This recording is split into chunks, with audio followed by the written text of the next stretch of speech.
Good evening students, कैसे हैं आप सब लोग। आज आपकी डेमो क्लास नहीं आएगी, ठीक है।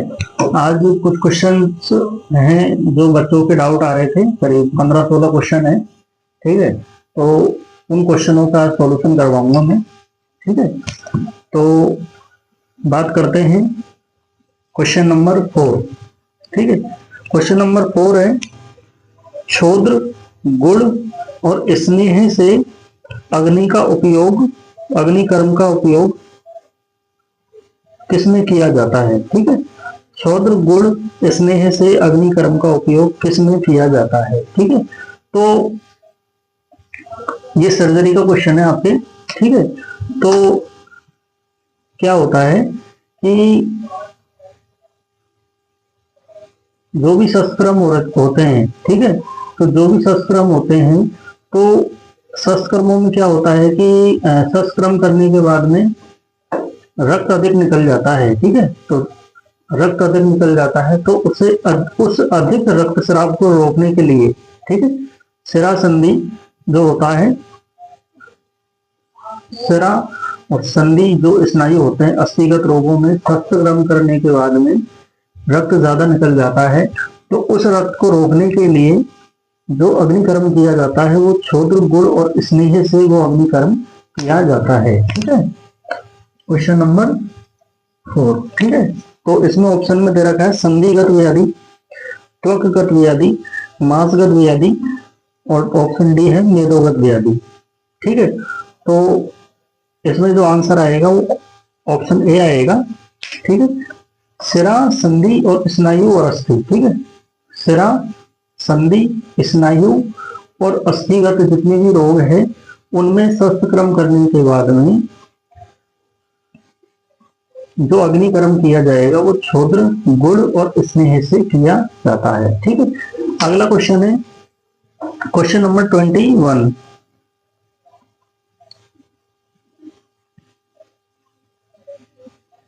क्वेश्चन है 21, ठीक है। 21, ठीक है। क्वेश्चन है काश, श्वास, हिक्का रोग में कौन सा औषध सेवन का काल बताया है, ठीक है। कौन सा रोग है? काश, श्वास और हिक्का। काश का मतलब क्या होता है? काश का मतलब होता है खांसी, ठीक है। काश का मतलब होता है खांसी और हिक्का का मतलब होता है हिचकी, ठीक है। और श्वास का मतलब होता है, आपने सुना होगा, अस्थमा, ठीक है, यानी सांस लेने में जो परेशानी होती है, ठीक है, अस्थमा, ठीक है। सांस लेने में जिस रोग में परेशानी होती है उस रोग को श्वास कहते हैं, ठीक है। तो इसमें लिखा हुआ है कि औषध सेवन का काल पूछ रहा है कि भाई सामुद्रिक काल में लेते हैं इसमें मेडिसिन, या अभक्त काल में लेते हैं, या पराग भक्त काल में लेते हैं, या मुहुर्मुहु काल में लेते हैं, ठीक है। तो इसमें सबसे पहले तो अपन ये देख लेते हैं कि इनका मतलब क्या है, ठीक है। सबसे पहले है सामुद्रिक, ठीक है। अगला है अभक्त, सामुद्रिक काल, अभक्त काल, ठीक है, और प्राग भक्त काल, और अगला है मुहुर्मुहु, ठीक है।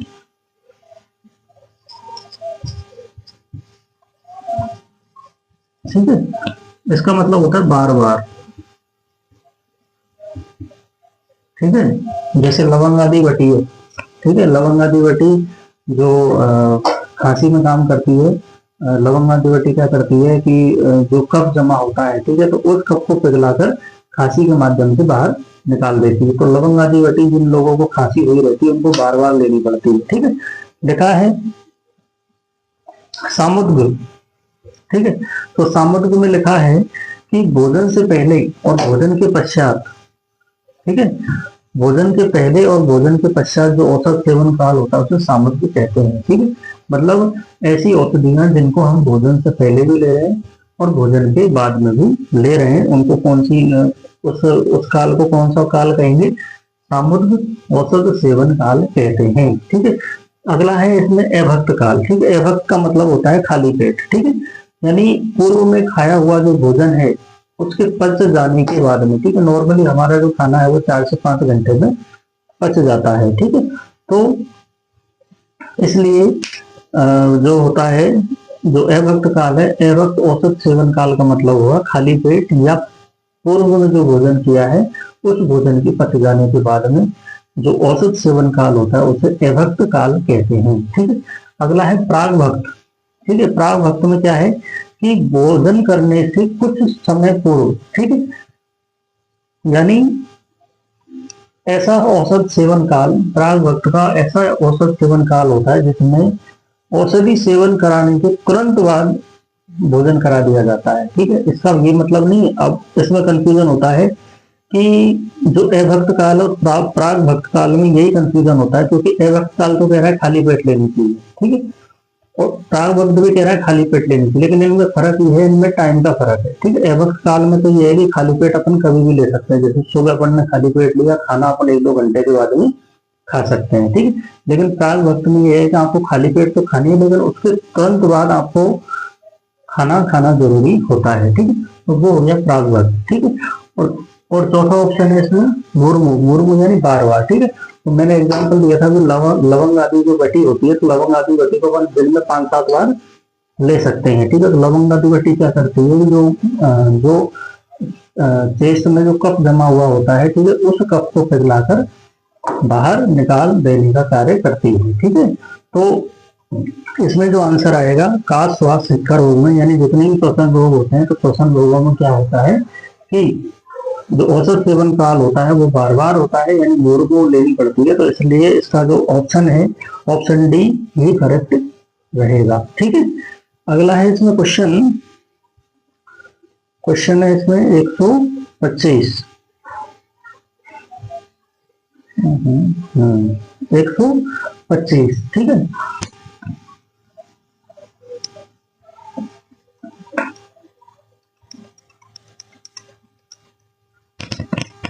क्वेश्चन नंबर 125, ठीक है।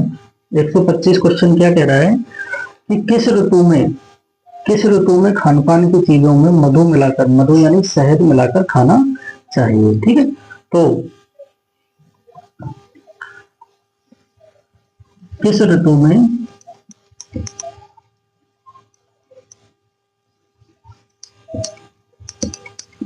में शहद या मधु का प्रयोग करना चाहिए, ठीक है। किस ऋतु में भोजन या खान पान की वस्तुओं के साथ में शहद का प्रयोग करना चाहिए, तो इसका आंसर है आंसर डी, वर्षा ऋतु, ठीक है। इसका आंसर है वर्षा ऋतु, ठीक है, वर्षा ऋतु, ठीक है। ऑप्शन है इसका, ऑप्शन डी है इसका, ठीक है, ऑप्शन डी, ठीक है। तो क्या होता है कि इस ऋतु में शहद क्यों खाना चाहिए, इस ऋतु में शहद इसलिए खाना चाहिए खाने के साथ में, क्योंकि इस ऋतु में व्यक्ति का जो बल होता है और जो उसकी अग्नि होती है वो कमजोर होती है, ठीक है। तो उस बल को और उस अग्नि को बढ़ाने के लिए क्या होता है, शहद का प्रयोग खाने के साथ में करना चाहिए, ठीक है। फिर अगला है अपने क्वेश्चन नंबर 138, ठीक है। 138 अगला क्वेश्चन है, 138, ठीक है। क्वेश्चन है आपके, क्या कह रहा है क्वेश्चन, एक श्लोक दिया हुआ है इसमें, ठीक है। श्रुते पर्यवदा तत्वम, ठीक है, श्रुते पर्यवदा तत्वम, ठीक है। इसका जो पूरा श्लोक है ना, इसका पूरा श्लोक है श्रुते पर्यावदा तत्वम बहुसो दृष्ट कर्मता दाक्ष्याम सोचमिति ये वेदे गुण चतुष्टयम, ठीक है। तो ये जो गुण है ना, ये गुण किसके हैं, वेद के गुण हैं, ठीक है। ये आचार्य चरक ने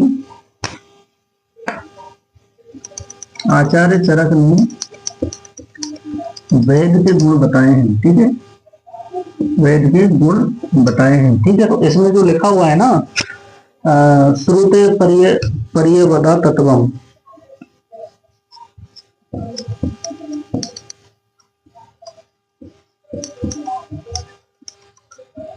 श्रुते पर्यवदा तत्वम का मतलब होता है कि शास्त्र का अच्छा ज्ञान रखने वाला। ठीक है, शास्त्र का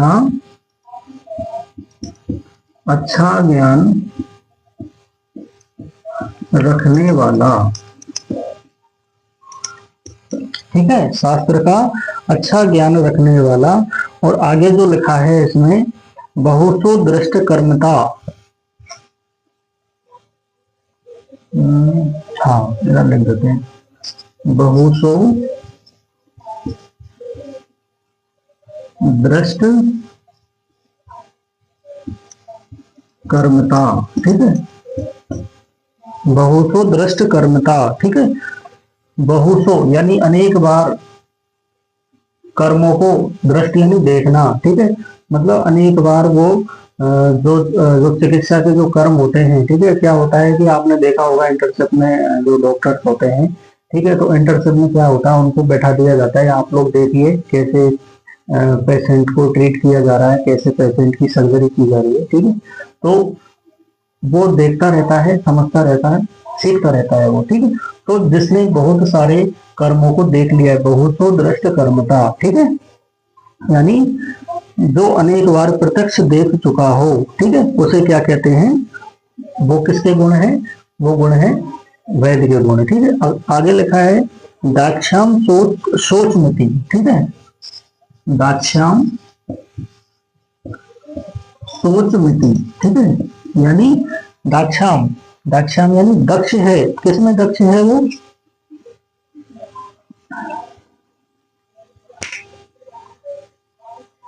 चिकित्सा कर्म में दक्ष। शोध का मतलब होता है पवित्र है, यानी दक्ष है और पवित्र है। किसमें, चिकित्सा कर्म में वो क्या है, दक्ष है। ठीक है, दक्ष, दाक्ष, दाक्षम यानी दक्ष, शोध यानी पवित्र है। ठीक है, आगे लिखा है गेयम,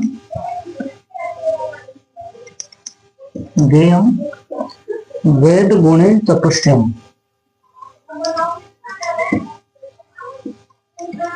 चतुष्टम। ठीक है, तो वो क्या है कि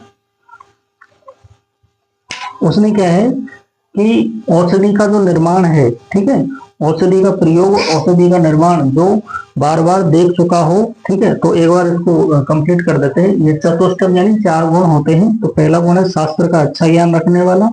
ठीक है, श्रुते पर्यवदा तत्वम। ठीक है, अगला है बहुसो दृष्ट कर्मता, यानी वो अनेक बार औषध प्रयोग। ठीक है, औषध प्रयोग का मतलब होता है चिकित्सा कर्म को वो देख चुका है। ठीक है, और औषध निर्माण को भी देख चुका है। ठीक है, और जो दक्ष है, यानी जो चिकित्सा कर्म में दक्ष है, और सोचम यानी पवित्र है। ठीक है, तो ये 4 गुण वाला जो चिकित्सक है वो श्रेष्ठ होता है। ठीक है, तो ये आपके ये क्वेश्चन आपके लग रहा है मुझे सिलेबस से बाहर लग रहा है, क्योंकि वेद के गुण आपके बुक में नहीं बता रखे। चिकित्सा परिचर्या जो बुक है आपकी, उसमें परिचारक के गुण ही बता रखे हैं। ठीक है, तो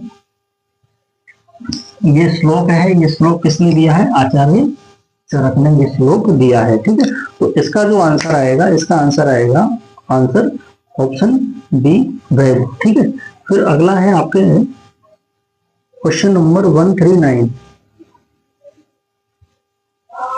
क्वेश्चन नंबर 139 में लिखा है कि किस ऋतु में आचार्य चरक ने निवात और उष्ण गृह में निवास करना बताया है। ठीक है, किस ऋतु में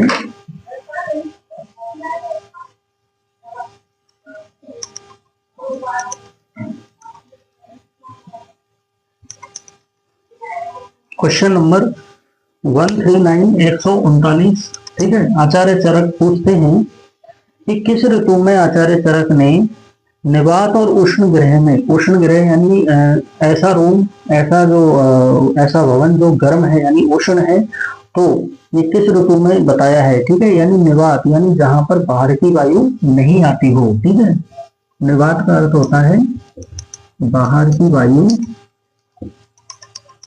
बाहर की वायु प्रवेश नहीं करे, ठीक है।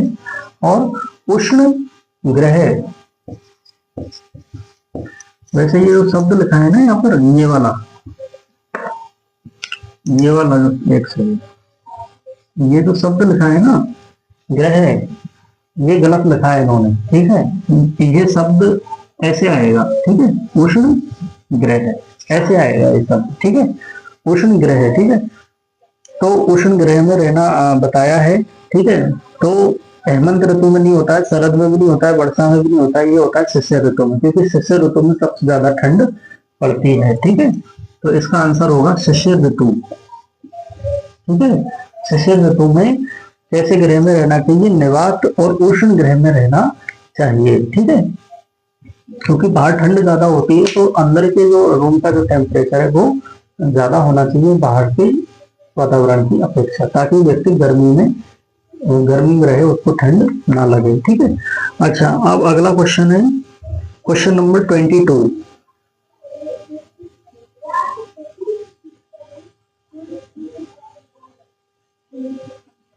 क्वेश्चन नंबर 22 है अगला।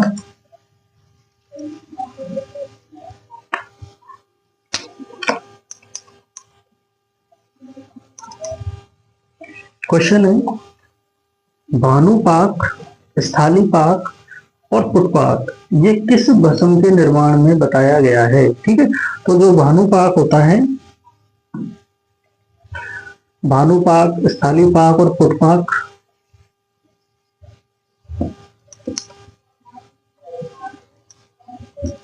स्थालीपाक और पुटपाक, ठीक है। तो इसका आंसर होगा ऑप्शन ए, लोह भस्म इसका आंसर होगा, ठीक है, ऑप्शन ए, ठीक है, लोह भस्म इसका आंसर होगा, ठीक है। तो इसमें कहा गया है कि भानुपाक में क्या होता है कि सूर्य की धूप में, सूर्य की जो तेज धूप होती है उसमें लोहे को रख देते हैं, उसमें लोहे को क्या करते हैं, पकाते हैं, ठीक है। आगे लिखा है स्थालीपाक, तो स्थालीपाक में क्या होता है कि लोहे के चूर्ण को, ठीक है, लोहे चूर्ण को त्रिफला के क्वाथ में पकाते हैं, ठीक है। और चौथा इसमें लिखा है पुटपाक, ठीक है। तो स्थालीपाक से जो लोहा हमें प्राप्त हुआ है, ठीक है, तो उस लोहे को पुटपाक के द्वारा रोग के अनुसार प्रयोग करना चाहिए, ठीक है। तो रोग के अनुसार उसका पाक करना चाहिए, ठीक है। तो भानुपाक, भानु का मतलब होता है जो पर्यायवाची है, जो सूर्य है ना, सूर्य का पर्यायवाची भानु भी होता है, ठीक है। तो भानुपाक, भानु में पाक करते हैं, ठीक है, यानी तेज धूप में उसको पकाते हैं, ठीक है। और स्थालीपाक में क्या करते हैं, जो त्रिफला होता है उसके स्वाद में पकाते हैं। और पुटपाक में क्या होता है कि रोग के अनुसार उसको पकाया जाता है, ठीक है। तो आंसर हो गया आपका आंसर ए, लोहे भस्म, ठीक है। अच्छा, अब अगला क्वेश्चन आता है आपके क्वेश्चन नंबर 135।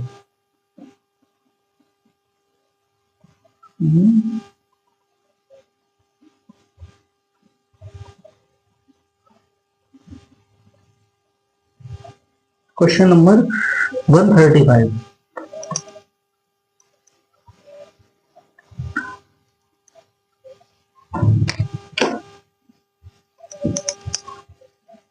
क्वेश्चन उल्टे सीधे हो गए हैं, ठीक है। मैं सॉल्व कर रहा था तो जैसे जैसे सॉल्व हो रहे थे तो वैसे ऐसे उल्टे सीधे हो गए, ठीक है। स्नायु छेदन हेतु शस्त्र की पायना, कौन सी पायना श्रेष्ठ है, ठीक है। कौन सा छेदन कर रहे हैं हम? स्नायु छेदन, ठीक है। स्नायु छेदन में, स्नायु छेदन के लिए जो शस्त्र अपन यूज कर रहे हैं, ठीक है, स्नायु छेदन के लिए जो अपन शस्त्र यूज कर रहे हैं उसकी कौन सी पायना श्रेष्ठ है। सबसे पहली बात तो यह है कि पायना क्या होता है, पायना, ठीक है। पायना क्या होता है? पायना का मतलब होता है कि जितने भी शस्त्र होते हैं वो तेज धार वाले, कुछ तेज धार वाले भी नहीं होते, तो जो तेज धार वाले जो शस्त्र होते हैं उन तेज धार वाले शस्त्रों की क्या होती है, जब धार कम हो जाती है, धार घिस जाती है, तो उनकी धार को जिस विधि के द्वारा तेज किया जाता है, ठीक है, शस्त्रों की धार को जिस विधि के द्वारा तेज किया जाता है उस विधि को कहते हैं पायना विधि, ठीक है। उस विधि को क्या कहते हैं? पायना विधि, ठीक है। शस्त्रों की धार को तेज करना, ठीक है, ताकि जिस अंग का छेदन भेदन करना हो वो आसानी से कट जाए, ठीक है। तो इसमें ऑप्शन में दिए दूध, तेल, छार और उदक, ठीक है। सबसे पहली बात तो ये है कि जो पाइना विधि है, पाइना तीन चीजों से ही किया जाता है, छार, उदक और तेल, ठीक है। छार, उदक और तेल, ठीक है। छार, उदक, उदक का मतलब होता है जल, ठीक है। छार, उदक और तेल के माध्यम से क्या करते हैं, पाइना विधि करते हैं, ठीक है।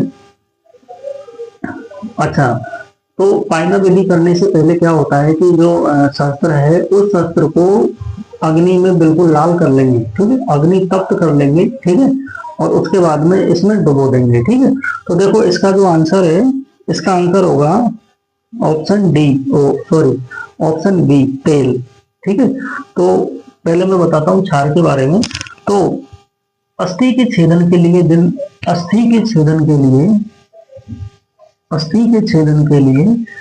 जिन शस्त्रों का प्रयोग किया जाता है उनकी धार को किसके माध्यम से तेज किया जाता है, छार के माध्यम से तेज किया जाता है, ठीक है। और उदक, ठीक है, उदक में मांस,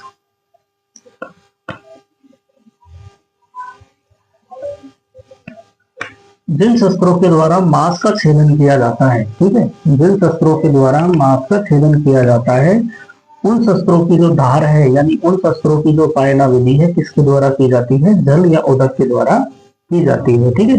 ऑप्शन दे रखा है इसमें, अगला है तेल, ठीक है। तो सिरा के वेदन के लिए, सिरा के वेदन कर्म के लिए जिस शस्त्र का प्रयोग किया जाता है उस शस्त्र को किस विधि के लिए पाइना विधि में इसकी धार को तेज किया जाता है, तेल विधि के द्वारा, यानी तेल से, ठीक है, इसकी पाइना विधि संपन्न की जाती है, इसलिए इसका आंसर आएगा ऑप्शन बी, तेल, ठीक है। अब अगला क्वेश्चन आ जाते हैं अपन अगले क्वेश्चन पे। अगला क्वेश्चन है क्वेश्चन नंबर 23। क्वेश्चन नंबर 23 लिखा है अफीम के शोधन में निम्नलिखित में से क्या प्रयोग करने का विधान है, ठीक है। तो अफीम का शोधन किसके द्वारा किया जाता है, अदरक स्वरस के द्वारा किया जाता है, यानी अदरक के स्वरस के द्वारा क्या किया जाएगा, अफीम का शोधन किया जाएगा, ठीक है। इसमें क्या होता है कि जो खरल होती है, ठीक है, उस खरल में अहीफेन या अफीम बोल दो या अहीफेन बोल दो, उसमें पहले तो अफीम डाल देंगे और अफीम डालने के बाद में उसमें ऊपर से अदरक का स्वरस डाल देंगे, ठीक है, और उसको अच्छे से घोटेंगे, ठीक है, और उसके बाद में क्या करेंगे 7 बार या 21 बार क्या करेंगे, भावना देने से क्या होता है, यानी अदरक स्वरस की भावना देने से जो अफीम होता है वो शुद्ध हो जाता है, ठीक है। तो इसका सही आंसर आएगा अदरक स्वरस, ठीक है, ऑप्शन बी, ठीक है। अगला क्वेश्चन है क्वेश्चन नंबर 46।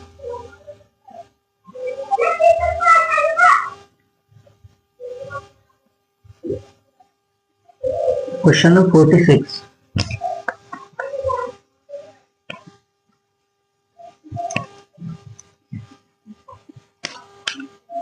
क्वेश्चन नंबर 46, ठीक है।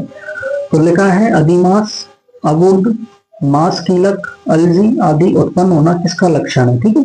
तो जो अधिमास है, मास से ही पता लग गया, पहला जो शब्द है उसी में इसका आंसर है, ठीक है। तो अधिमास जो मास से उत्पन्न होता है, ठीक है, तो मास धातु की दृष्टि से क्या होता है, जो उत्पन्न होते हैं कौन, अधिमास, अबूर्द, मांस कीलक और अलगी, ठीक है। तो मांस धातु की दृष्टि से ये चारों रोग उत्पन्न होते हैं, ठीक है। मेद का अलग है, रस और रक्त तो होगा ही नहीं, ठीक है, रस धातु और रक्त धातु तो होगा ही नहीं, ठीक है। मेद में आपको कंफ्यूजन हो सकता है, ठीक है, लेकिन इसका फाइनल आंसर क्या है, मांस धातु की दृष्टि, ठीक है, ऑप्शन डी, ठीक है। अगला है क्वेश्चन नंबर 1, हाँ अगला क्वेश्चन है 59, ठीक है। अगला क्वेश्चन है 59, लिखा है आचार्य सारंगधर कह रहे हैं कि आचार्य सारंगधर के अनुसार नश्य में उपयुक्त स्नेह पाक कौन सा है। ठीक है, तो नश्य में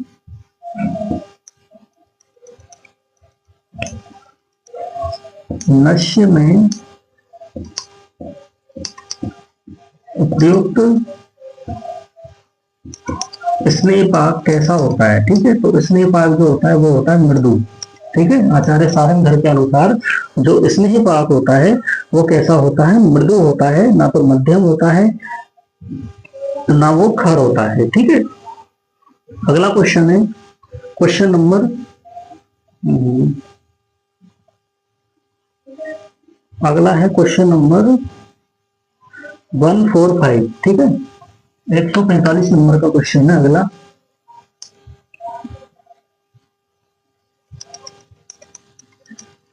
क्वेश्चन क्या कह रहा है कि निम्नलिखित में से कौन सा आहार परिणामकर भाव नहीं है। ठीक है, तो आहार परिणामकर भाव,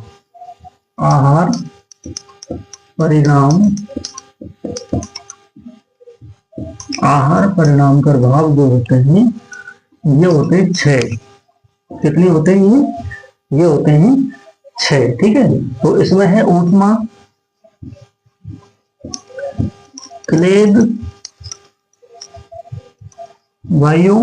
ठीक है, स्नेह, काल और संयोग। ठीक है, स्नेह, काल और संयोग। ठीक है, 1 2 3 4 5 6। ठीक है, तो आहार परिणामकर भाव जो होते हैं वो 6 होते हैं, ऊष्मा, क्लेद, वायु, स्नेह, काल और संयोग। आपका जो पेपर है उसमें ऑप्शन दे रखे हैं, ऊष्मा भी होता है, क्लेद भी होता है, वात भी होता है, यहाँ पर पाचक पित्त दे रखा है। ठीक है, तो पाचक पित्त तो पित्त का भेद होता है ना, पित्त के 5 भेद होते हैं। ठीक है, कौन कौन से होते हैं, पाचक, रंजक, साधक, भ्राजक। ठीक है, और आलोचक पित्त। ठीक है, पित्त 5 प्रकार का होता है। ठीक है, तो यहाँ पर जो ऑप्शन है वो है ऑप्शन ए। यहाँ पर पूछा है कि आहार परिणामकर का भाव कौन सा नहीं है। ठीक है, तो इसका आंसर जाएगा ऑप्शन ए। ऑप्शन ए इसका करेक्ट आंसर होगा। ठीक है, अगला क्वेश्चन आता है अपने क्वेश्चन नंबर 143।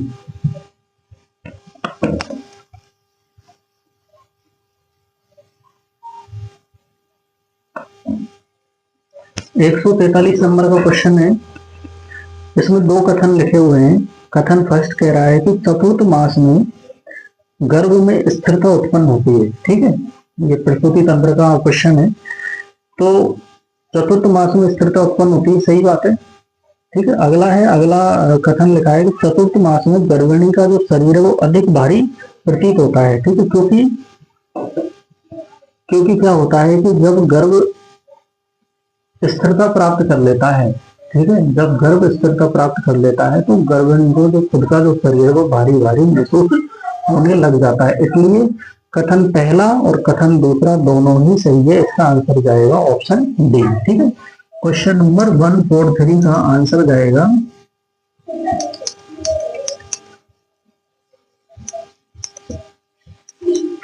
Option D.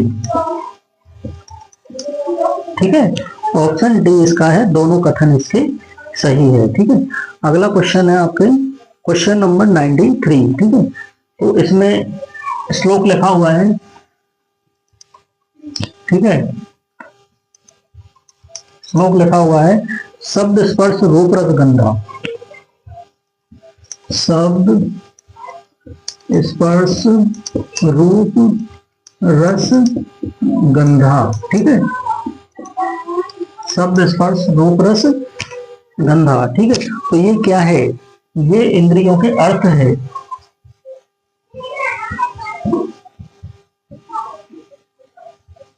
क्या है ये, इंद्रियों के अर्थ है। ठीक है, इंद्रिया कौन कौन सी होती है, 5 इंद्रिय होती है। ठीक है, 5 इंद्रिय होती है हमारे। ठीक है, शब्द का होता है कर्ण, स्पर्श का होता है त्वचा, और रूप का होता है चक्षु, चक्षु यानी नेत्र, रस का होता है जिह्वा, और गंध का होता है नासिका।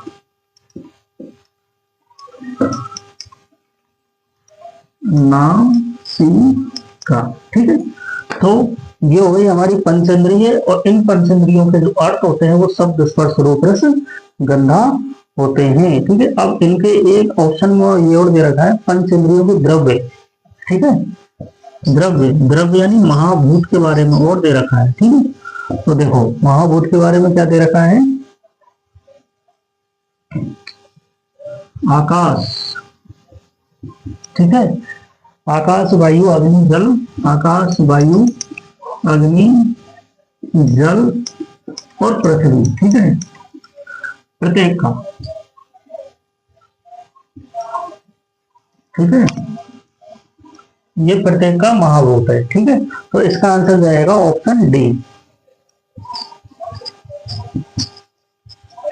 ऑप्शन डी इसका आंसर करेक्ट होगा। ठीक है, अच्छा अब अगला है इसका क्वेश्चन नंबर 140। लिखा है किस ऋतु में आचार्य चरक ने उद्मंत का सेवन वर्जित बताया है। ठीक है,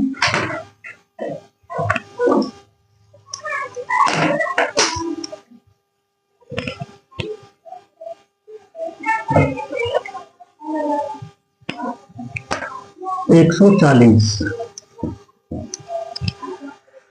किस ऋतु में आचार्य चरक ने उद्मंत का सेवन वर्जित बताया है। मैं ये करीब 13-14 क्वेश्चन हो गए। इन 13-14 क्वेश्चनों में 3 क्वेश्चन आया ऋतु का, ऋतु करीना का। ठीक है, शब्द आ रहा है उद्मंत। उद्मंत क्या होता है, जल में घुला हुआ सत्तू होता है। ठीक है, जल में घुला हुआ सत्तू। ठीक है, उद्मंत क्या है, जल में घुला हुआ सत्तू है। ठीक है, तो सत्तू का प्रयोग किसमें नहीं करना चाहिए, वर्षा ऋतु में इसका सेवन नहीं करना चाहिए। ठीक है,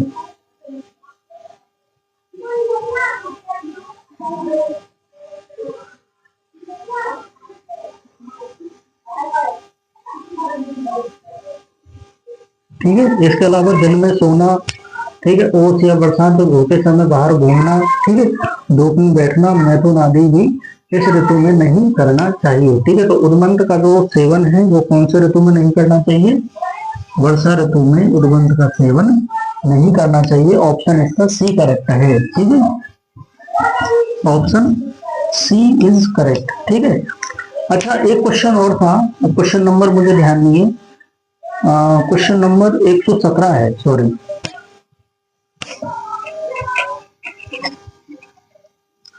एक क्वेश्चन और है, क्वेश्चन नंबर 117। ठीक है, ये 117 नंबर का जो क्वेश्चन है ये मॉडल से लिया गया है।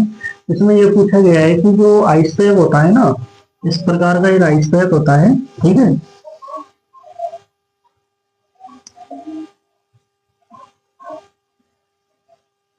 यहाँ पर ढक्कन लगा रहता है। ठीक है, और यहाँ पर बीच में गड्ढे होते हैं 2। ठीक है, इस तरह से। ठीक है, तो इसमें क्या भरी रहती है, इसमें पानी भरा रहता है, तो पानी को डीप फ्रीजर में रख देते हैं, तो इसमें क्या बर्फ जम जाती है।